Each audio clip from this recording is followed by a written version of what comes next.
រឿងម៉ាកនិងមនុស្សផ្លែលឹកនៅព្រឹកព្រលឹមថ្ងៃមួយកូនឆ្មាដ៏គួរឲ្យស្រឡាញ់ឈ្មោះ Max បានប្រដាប់ដោយកាបូបស្ពីតូចមួយដែលពោរពេញទៅដោយអាហារសម្រន់និងផែនទីថ្ងៃនេះគាត់ត្រូវចេញដំណើរផ្សងព្រេងរុករកព្រៃដ៏អាថ៌កំបាំងមួយ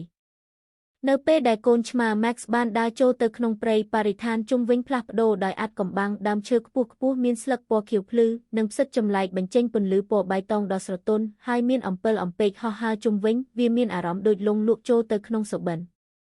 កូនឆ្មា Max ដើរតាមដងទន្លេពណ៌ខៀវភ្លឺចែងចាំងទឹកបញ្ចេញពន្លឺយ៉ាងស្រស់ស្អាតឆ្លុះបញ្ចាំងពីដើមឈើពណ៌អ៊ីយូតានិងមានត្រីចម្លែកដែលមានព្រុយភ្លឺហើយនៅក្នុងផ្ទៃទឹកបង្កើតជារលកនៃពន្លឺយ៉ាងស្រស់ស្អាត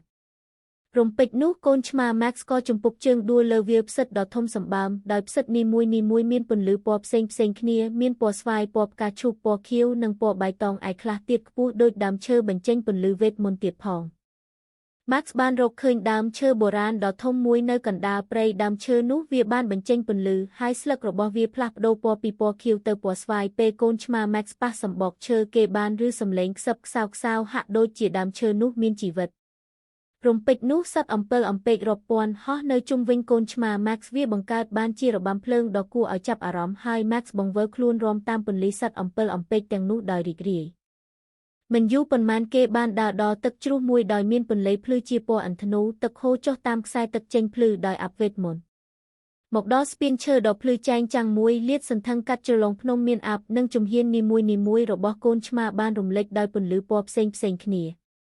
បន្ទាប់មកកូនឆ្មា Max បានដើរចូលទៅក្នុងព្រៃដែលមានផ្កាភ្លឺអណ្តែតលើអាកាសស្រទាប់ផ្កាទន់បញ្ចេញពន្លឺតូចដូចជាលំអងបន្ទាប់ពីធ្វើដំណើរដ៏វែងឆ្ងាយកូនឆ្មា Max បានរកឃើញចំការឪឡឹកដ៏ធំមួយនៅក្បែរព្រៃហើយវាមានពន្លឺតិចដោយផ្លែលឹកមានពន្លឺចាំងនៅក្រោមពន្លឺព្រះច័ន្ទនៅកសិដ្ឋានមានផ្ទះឈើចាស់មួយនៅក្បែរនោះដោយមានបង្អួចបាក់បែកហើយជញ្ជាំងធ្វើពីឈើមើលទៅដូចជាមានអាថ៌កំបាំងអ្វីម្យ៉ាងនៅពីមុខផ្ទះចាស់មានមនុស្សប្លែកម្យ៉ាងដែលជាផ្លែលឹកមានរូបរាងជាមនុស្សមានដៃនិងជើងពណ៌បៃតងហើយភ្នែកមូលធំញញឹមយ៉ាងស្រស់ដាក់កូនឆ្មា Max មនុស្សផ្លែលឹកបានញញឹមយ៉ាងទន់ភ្លន់មកក្បាលដាក់កូនឆ្មាហើយនិយាយថាសូមស្វាគមន៍ការមកកាន់ចំការឪឡឹកវេទមន្តអ្នកប្រហែលជាអស់កម្លាំងហើយមកនេះបរិភោគឪឡឹកទុំសិនមកកូនឆ្មា Max ខាំឪឡឹកមួយម៉ាត់ស្រាប់តែមានអារម្មណ៍ថាមានថាមពលរោមរបស់គាត់ភ្លឺមួយរំពេចគាត់មានអារម្មណ៍ស្រាលខ្លួនហើយអាចលោតបានខ្ពស់ជាងមុន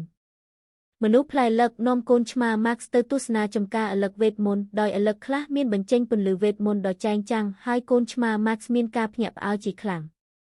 ពេលកំពុងដើរមើលក្នុងកសិដ្ឋានកូនឆ្មាបានប្រទះឃើញរូងភ្នំអាថ៌កំបាំងមួយដែលគ្របដណ្ដប់ដោយដើមឈើនិងវល្លិហើយ Max បានសួរថាមនុស្សផ្លែលឹកតើមានអ្វីនៅខាងក្នុងមនុស្សផ្លែលឹកញញឹមយ៉ាងអាថ៌កំបាំងហើយតបថាមានតែអ្នកទេដែលក្លាហានហ៊ានចូលទីនេះកូនឆ្មា Max បានដកដង្ហើមធំហើយក៏ដើរចូលទៅខាងក្នុងជញ្ជាំងល្អាងត្រូវបានគ្របដោយគ្រីស្តាល់ភ្លឺហើយនិមិត្តសញ្ញាចម្លែកត្រូវបានឆ្លាក់នៅលើថ្មយ៉ាងអស្ចារ្យនៅចុងបញ្ចប់នៃរូងភ្នំ Max បានប្រទះឃើញផ្លែលឹកដ៏ភ្លឺចិញ្ចាចមួយនៅលើជើងធ្នើថ្មបុរាណមួយមនុស្សផ្លែលឹកបាននិយាយថានេះហើយគឺជាបេះដូងនៃព្រៃឈើវាបានរក្សាវេទមន្តនៃទឹកដីនេះឲ្យនៅគង់វង្សជារៀងរហូតមនុស្សផ្លែលឹកបានដាក់ដៃលើវាហើយមានពន្លឺហោះចេញមកព័ទ្ធជុំវិញ Max ហើយគ្រាប់ឪឡឹកមានពន្លឺតូចមួយលេចឡើងនៅក្នុងដៃ Max អ្នកដំណើរវ័យក្មេងបានយកវាជាអំណោយពីព្រៃវេទមន្ត